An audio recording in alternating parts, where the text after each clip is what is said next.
Hello guys, it's Shaun Thomson here. Welcome back to another video. Today we're taking the wagon up to Forfar to pick up our new show lorry. Now the reason we're doing this one up is with the sole aim of raising money for a local charity. Now I have a couple of charities I want to use in mind, but I'm also open to suggestions. The plan is we're going to do this up, take it to the shows with us, and then of course have like little money tins around it or something along the lines of that, and have it raising money for the local charity. So without further ado, let's get the lorry set up, let's head up the road. I'm buzzing.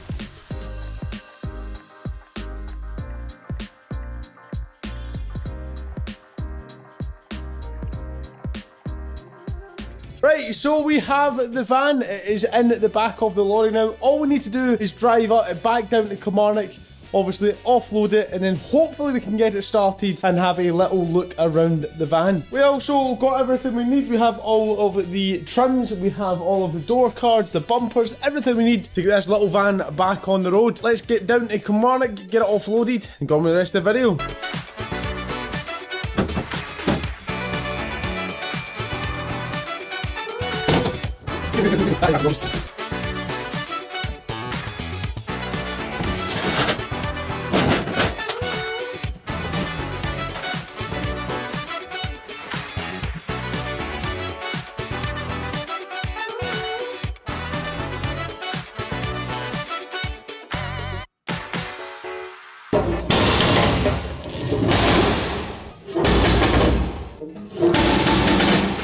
Alright, so here we have it in the flesh. This is where it's going to sit for the remainder, just until the windows go back in. It looks pretty good. I mean, there isn't any windows in it as of yet, but if we open it up, you can see that it's pretty clean. There obviously is a couple of damages across here rust wise, but it's all pretty solid and all seems to be magnet as well. The good thing as well is these seats are pretty much like, you know, for being the age of the vehicle, it's pretty goddamn brand new. There's no rips or tears. Lovely media unit up the top as well, which I really like. Of course, the dashboard is all lovely and complete. Back here we're missing the engine bay panel, but we're putting a body on it anyway, so it shouldn't matter, but there you can go and see into the back of the engine. One of the things I love about these vans the most is the fact that if you take this seat off, that's how you access the engine. So you lean that forward and boom, there's your engine. It's absolutely nuts. Of course we'll replace the spark plugs, oil, all that kind of stuff, and try and get her started. Of course the battery is missing, one of the reasons it won't start, and the tyres aren't too good. The tail lights, we have them, they just need fitted. As with pretty much all the bits in this, like the front's missing the lights and the bumper and the grille, that's all with me, that's all over there in the warehouse, but it is all here. If we come and sit inside, this is my favourite part. It's absolutely tiny. This is me in it, and there's like barely any room to move about. The downside to it as well is the media unit up there is properly hitting my head, so if ever I do drive this, I'm going to need to sit quite nice and low so that doesn't happen. We have a lovely 5-speed in here as well, a lovely little steering wheel. If I turn that right round, and here you can see into the vehicle. Of course, doesn't start now, so I can't show you the dials working, but it has done 59,000 miles, I believe. And of course, it's got getting our fog lights, it's got your radiators, it's got all your media unit here, which looks like a tape deck, which is really rare these days. We've got some sort of pull-out ashtray, I've got an ash lighter, we've obviously got the handbrake that wasn't pulled. Of course we've got a glove box in here, which is quite cool. I really like the way that opens up, almost into a kind of drinks tray at the same time, but that opens up like that. It's actually, like, for what I paid for it, it's really cool. One of the things I like as well is a little hazard thing, is simply just a pull-up, so if you break down, let's be honest, probably will, boom.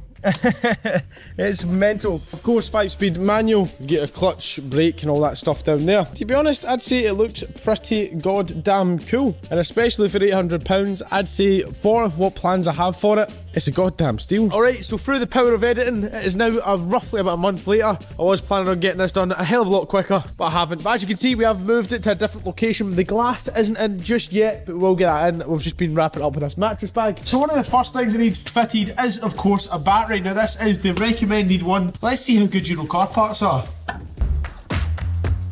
It's quite impressive, to be fair. We're just going to sit and hook it up, and then of course we've got this little metal bracket here to hold it in place. As you can see, it's lovely non-rusted metal, which we like to see. Like, that's definitely not going to peel off there anytime soon. So let's get her hooked up and see if that could be the problem. I hate hooking batteries up. I'm an absolute shitbag. Oh, let's just hope this is safe to hook up, man. I am shitting myself. My trusty little removal toolkit comes absolutely everywhere with me. Right, what are we talking here? Oh ho ho ho, it's a 13 boy. Right, let's get this nice and loose. Right, so I think if I'm right, it's always a negative first. I think there's no like sparking or anything. Imagine they'd sold me a dead battery. Swear me, I'm a good mechanic, honestly. Right, that's on there enough. I'm not going to bother fixing it to the stand now. I'm just going to go see if we actually have power. Alright, so keys are in the ignition. Let's see if we've got power. Oh! Ho ho ho! That's power!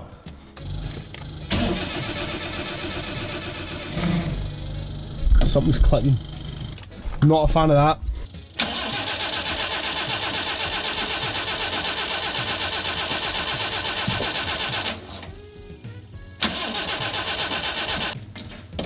Well, that answers that question. Let's check if it's diesel or petrol at least. Alright, so the filler cap is just here. We won't tell if there's petrol on it. Yep, there's a fucking loads of petrol in there.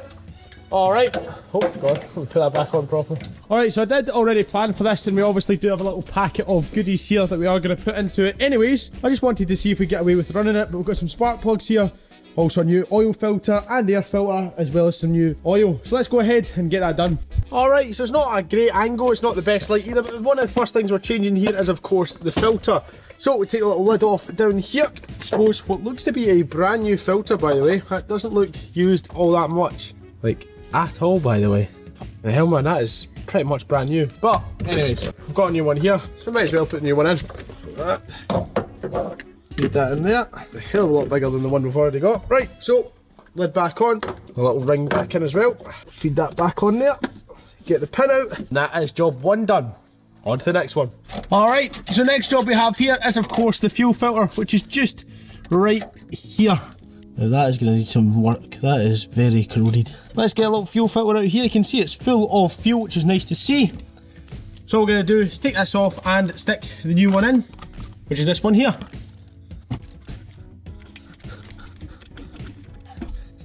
Okay, man, there's some heavily corroded pipes then.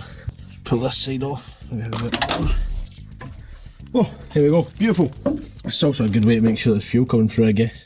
So we'll obviously put this one in, and obviously we'll be able to tell if the fuel's actually come. Oh no. Oh no. Wonder if you can spot a difference.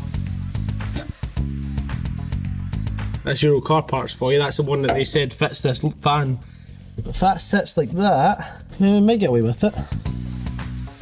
That sits, once obviously undo that, if that sits above it, yeah, it could still work.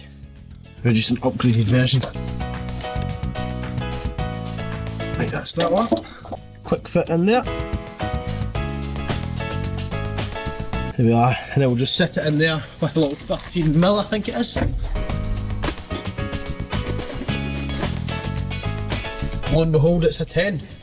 Where are we? Come on, you bitch. You want some WD, yeah? You fucker. In fact, see, to be fair, it will hold its fucking self in. I'm sure we won't need it that much, because that will literally sit there. This is why I don't make a good mechanic, because I like to miss parts out. Mostly because I'm a lazy bastard. Mostly. Anyone else do that now when they're working on a car? It only needs 5 bolts, so you know, 20 grams we just lost on that seal kit there. 20 grams. I really don't like the way that filter sits, I'm not going to lie to you. Oh wait, I've just knocked it. It's meant to sit in that band there. Oh, that's heavy, clever, that. Makes sense. It's actually an improvement on the one we had before. Right, so that's a, if you bring the seal back, the seal actually sits. Take that right off. Oh, oh, fucking Jesus Christ. And then that sits like that. That's quite tidy, to be fair. That's a lot tidier than the other one. Back in. I think I've still got plenty of room. Just gonna cut it back. Oh shit. I might have got in flames in a fucking minute here. And I can see that it started to kind of rip away there. So I'd rather just cut that out of the whole equation. Just give it a wee bit of persuasion, a wee bit there. Alright, yeah, you want it. You know you want it. You know you want it. You've just been... What other is on? That's you, wee slut. There you go. There you go. I know it's bigger than what you're used to. There we go. There we go. Beautiful. Can right on there. Bosh. That's on there quite snug. I quite like that. Obviously it's still not going to start now, considering the fact that A, we've drained up the fuel out the filter, and B, all I've done is change an air filter and a fuel filter. But we are getting closer. The spark plugs will be the main thing. Right, at least we know fuel's coming through. That's one of the things I wanted to check. We know that fuel's getting into that filter and then coming out this side, which is good. Don't know what that clicking noise is.